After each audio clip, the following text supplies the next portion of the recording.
Have you ever met someone who sees multiple specialists, takes a handful of medications, does all the right things, and still doesn't feel any better? Or maybe that person is you. More appointments, more tests, more prescriptions. Yet the symptoms remain: fatigue, brain fog, pain, anxiety, digestion issues, all managed but never resolved. It's a strange paradox. We live in the most advanced medical era the world has ever seen. More technology, more access, more treatments, and yet our health outcomes are getting worse. So the question becomes, if modern medicine is so sophisticated, why are so many people still struggling? Why do symptoms get treated, but the root cause goes untouched? Why do chronic illnesses rise even as healthcare costs skyrocket? And why does the system seem to excel at keeping people managed, but not necessarily well? This is where the book, Good Energy, by Dr. Casey Means, opens a door we rarely talk about, because she argues that the problem isn't a lack of brilliance in our doctors, researchers, or clinicians. The problem is structural. We've built a system that treats the effects of bad energy, organ by organ, symptom by symptom, without addressing the source. And once you see this pattern, it becomes hard to unsee. That's what we're exploring today. Why modern medicine keeps missing the root cause, and what it would look like to build a system that actually restores health instead of managing disease. Before we dive in, I want to give you a simple roadmap for where we're headed and how Good Energy frames the conversation. This video is part of our series on Dr. Means' book, The Good Energy book, that asks a bold question, yet quietly obvious one.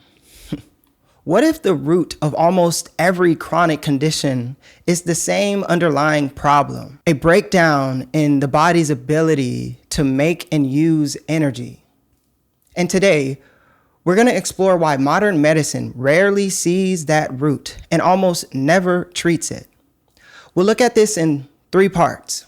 First, we'll explore how modern medicine became organized around organs and symptoms, how you can be treated by brilliant specialists and still never address the upstream cause of what you're feeling. Second, we'll look at the incentives, the unseen forces Dr. Means describes that reward institutions for managing disease rather than restoring it. Not because people are bad, but because the system pays for the wrong outcomes. And third, we'll explore why the next revolution in medicine will come from returning to something much simpler: energy, not as a metaphor, but as a measurable biological process that unites nearly every chronic disease under one framework. My goal isn't to criticize medicine. It's to help us see the system more clearly so that the experiences so many people have finally makes sense. Because once you understand why the system behaves the way it does, you begin to understand why symptoms get managed instead of resolved. And that brings us to the first question. How did we end up with a healthcare system that treats the effects of bad energy, but almost never the cause? Let's start there. So to understand the why behind modern medicine missing the root cause, we have to look at how the system is built. Because in many ways, our healthcare system isn't one system at all. It's a collection of specialties: cardiology for the heart, neurology for the brain, endocrinology for hormones, gastroenterology for digestion, psychiatry for mood. Each specialty is brilliant. Each is filled with people who care deeply about patients, and each is working hard to solve the problem in front of them. But here's the challenge. Your body doesn't operate as a collection of parts. It operates as one interconnected system. And the most fundamental part of that system, your ability to produce and use energy, touches every organ at the same time. Yet, our medical structure was built around the opposite idea, that symptoms belong to organs and organs belong to specialists. So instead of asking, what upstream process connects all of these, the system is designed to ask, which organ is malfunctioning? And once that question is asked, the logic becomes predictable. High blood sugar, diabetes. Low mood, depression. High blood pressure, hypertension. Inflammation, autoimmune disease. Each receives a label. Each label receives a treatment. And each treatment targets the effects of bad energy, not the cause. So you can go from doctor to doctor collecting diagnoses and medications without anyone asking a more basic question. Why are these symptoms happening, and why all at the same time? Dr. Means argues that many chronic conditions are not separate diseases at all, but different expressions of the same upstream issue. Cells struggling to make and use energy. And once you see that pattern, symptoms stop looking random and start looking connected, which raises the question, if so many conditions share a root, why isn't our healthcare system built to treat that root? To answer that, we have to look beyond biology and into something quieter, but equally powerful, the incentives that shape the system itself. We have to shift our attention from the medicine to the structures surrounding the medicine, because the challenge here isn't a lack of intelligence or compassion or effort. It's incentive. Dr. Means makes a quiet but important observation. Every institution that impacts health makes money on managing disease, not resolving it. Let's look at that in 3 places where these incentives show up. First, medical education. Medical schools spend years teaching students how to identify diseases, read lab results, interpret pathology, and prescribe medications.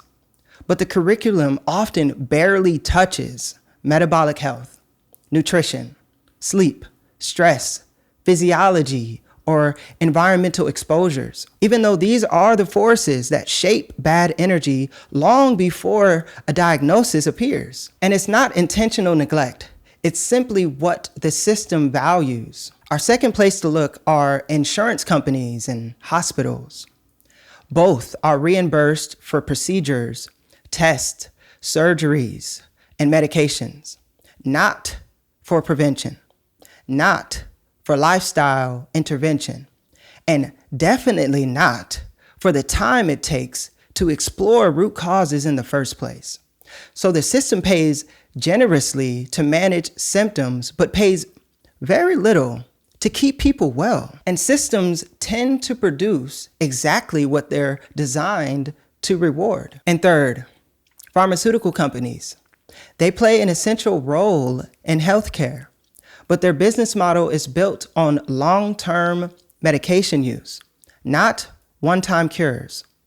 If a disease can be managed indefinitely, it becomes profitable. If it can be reversed by correcting metabolic dysfunction, it becomes financially irrelevant. Again, this isn't about bad people.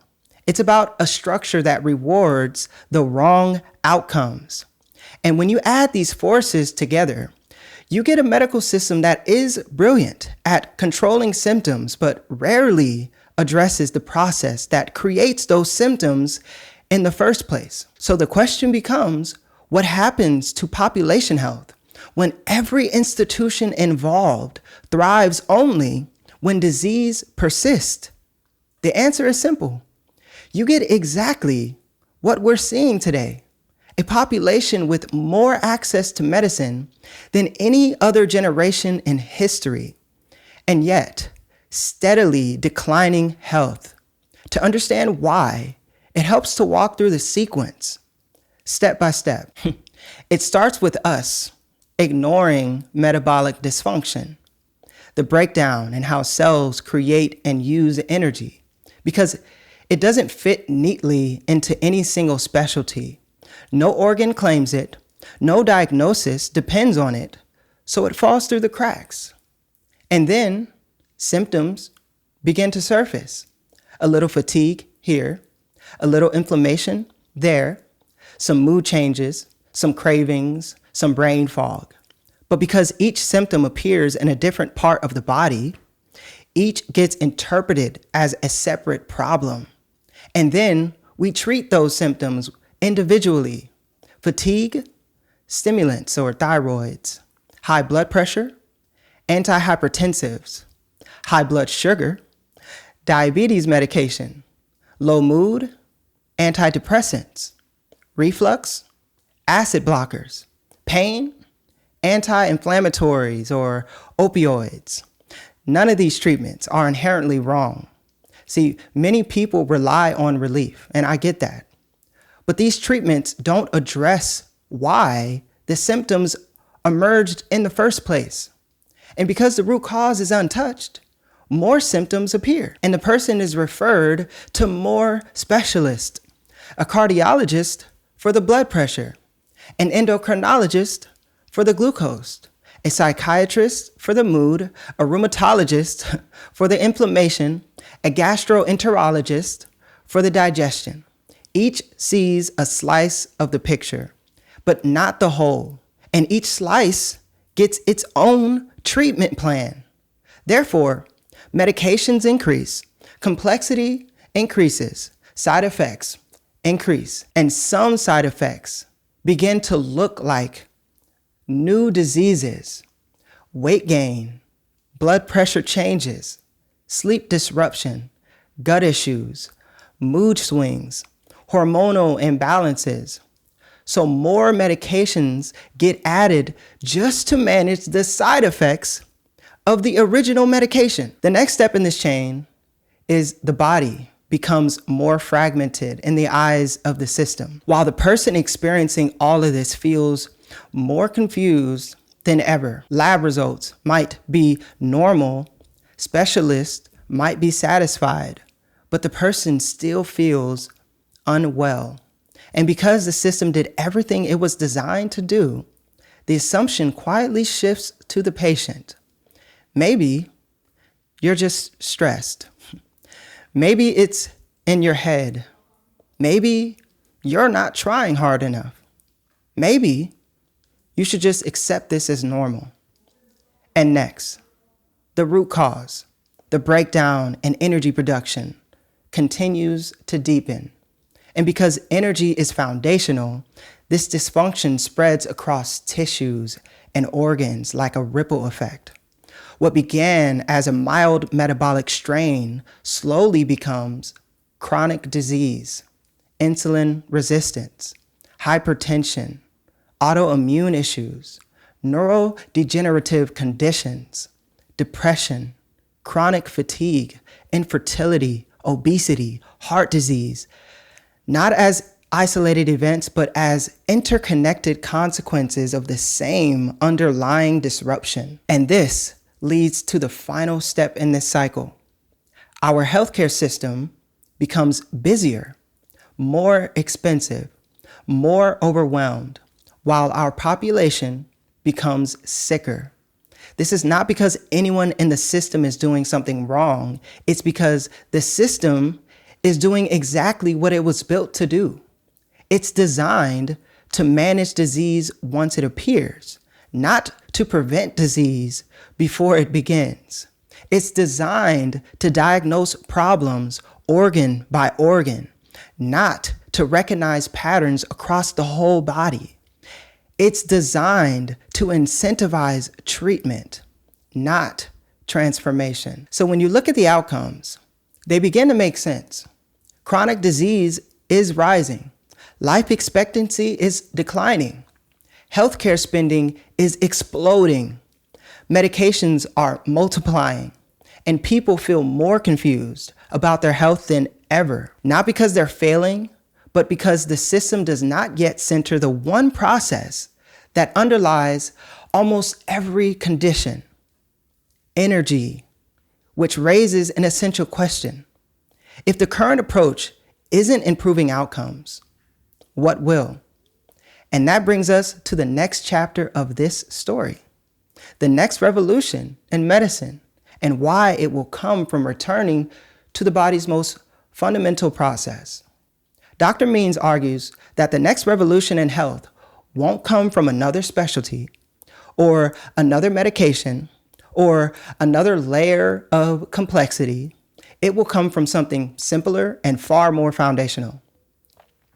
Energy, not energy as a feeling or a mood or a motivational slogan, but energy as biology, the literal, measurable ability of each cell to turn food into fuel cleanly and consistently. Because when you center energy, something remarkable happens. The body stops looking like a collection of unrelated organs and starts looking like one system that speaks a single language. Let's break this down into 3 pillars, 3 shifts that define what the future of healthcare could look like. Pillar 1 is understanding energy as the foundation of health. Modern medicine is built around the idea that diseases are separate entities. But when you look upstream, you see a different pattern. Diabetes, heart disease, depression, infertility, autoimmune issues, obesity, neurodegeneration, all share disruptions in energy production and regulation, not in identical ways, but in overlapping ones. So instead of asking, what disease is this? We begin asking, what is the state of this person's energy system? This shift reframes everything. Symptoms stop being mysterious. Diagnoses stop being endpoints. And health stops feeling chaotic. It becomes coherent. Pillar 2 is integrating metabolism across specialties. Right now, each medical specialty operates in its own silo. But metabolic dysfunction does not respect silos. It affects every organ at the same time. So the next evolution in medicine requires a simple but profound integration. Cardiologists, endocrinologists, neurologists, psychiatrists, all working from the same metabolic map. Not merging specialties, but sharing a common foundation. Imagine what happens when a cardiologist treating hypertension and a psychiatrist treating depression both ask, how well is this person's cells making and using energy? Suddenly, the treatment plan shifts from symptom suppression to system support, and that changes outcomes. And pillar 3, shifting incentives toward prevention and reversal. Right now, the system pays for procedures, prescriptions, and emergency interventions. It does not pay for prevention, education, nutrition support, sleep intervention, stress reduction strategies, or metabolic optimization. As long as the system rewards the downstream instead of the upstream, we will continue to manage disease instead of reversing it. The next revolution requires realigning incentives with what actually improves health, outcomes, not complexity. Reversal, not lifelong management. Root causes, not endless branches. This is not a critique of the people working in the healthcare system. It's a recognition that good people can only do what a system is designed to reward. Change the incentives and you change the outcomes. When you take these 3 pillars, right? Energy as the foundation, metabolism integrated across disciplines, and incentives aligned with healing, you begin to see an outline of the next medical revolution, a system where symptoms become signals, not burdens, where chronic disease is not inevitable, but reversible, where doctors are empowered to look upstream, not forced to chase downstream effects, and where patients finally feel understood, not just shuffled from room to room. See, this is not wishful thinking. It's the natural evolution of a system that recognizes the simple truth. Health begins with energy, and everything else builds from there, which brings us to the heart of this video. What does this shift mean for you? Not in theory, not in policy, but in your actual daily life. Because at the end of the day, you don't experience health as a set of lab values or clinical guidelines. You experience it as how you wake up, how you think through problems, how you move, how you show up for your family, and how connected you feel to yourself. That's why this matters. Because when the system misses the root cause, you're the one left trying to make sense of symptoms that don't seem to add up. You might feel tired, even though your lab results look fine. You might feel anxious, even when life is somewhat stable. You might feel foggy, irritable, inflamed, or stuck, and quietly wondering if something is wrong with you. But the truth is often simpler. Your cells are struggling, and no one has taught you how to listen to them. And that can create a kind of internal confusion, internal dialogue of, is this aging? Is this stress? Is this just my personality? Is this normal? For so many people, these questions become a quiet background hum, not loud enough to interrupt life, but persistent enough to dim it. Understanding the role of energy changes that. It introduces a new, far more compassionate question. What if my symptoms aren't signs of failure, but signals of unmet biological needs? That reframe matters because it shifts the story from blame to clarity, from I need to push harder to my cells need a little more support, from I'm broken to I'm being asked to pay attention. And when you see your body through that lens, you begin to understand your cravings aren't moral weaknesses, they're energy shortages. Your foggy days aren't laziness, they're impaired fuel delivery. Your mood swings aren't character flaws, they're biochemical imbalances upstream of emotion. Your chronic inflammation isn't randomness, it's the smoke from an underpowered energy system. When energy becomes the lens, everything becomes clearer. Your past struggles, your current symptoms, and even your future potential. You stop fighting your body and start partnering with it. You stop interpreting signals as personal shortcomings and start recognizing them as information. And the most empowering part is this: good energy is not a personality trait. It's a physiological capacity, and it can be supported, restored, and strengthened. You're not at the mercy of your symptoms. You're not defined by your diagnoses. You're not stuck in the version of health the system has led you to expect. This is why the energy lens matters. It gives you a map that finally matches your lived experience, which brings us to the final step today. Bringing all of these ideas into a single clear picture so you can walk away not just with new information, but with a new way of understanding your own body. Let's bring it all together and look at the full picture. Modern medicine is filled with brilliant people, doctors, researchers, clinicians, all working hard inside a system that was built to manage disease after it appears, not identify or correct the root cause before symptoms begin. This system treats downstream effects: blood sugar, blood pressure, pain, mood, inflammation. But it rarely asks the upstream question: why are these symptoms happening in the first place? And this is where the work of Dr. Casey Means gives us a new lens, Because when you follow these conditions all the way upstream, past the organs, past the symptoms, past the labels, you arrive at something profoundly simple.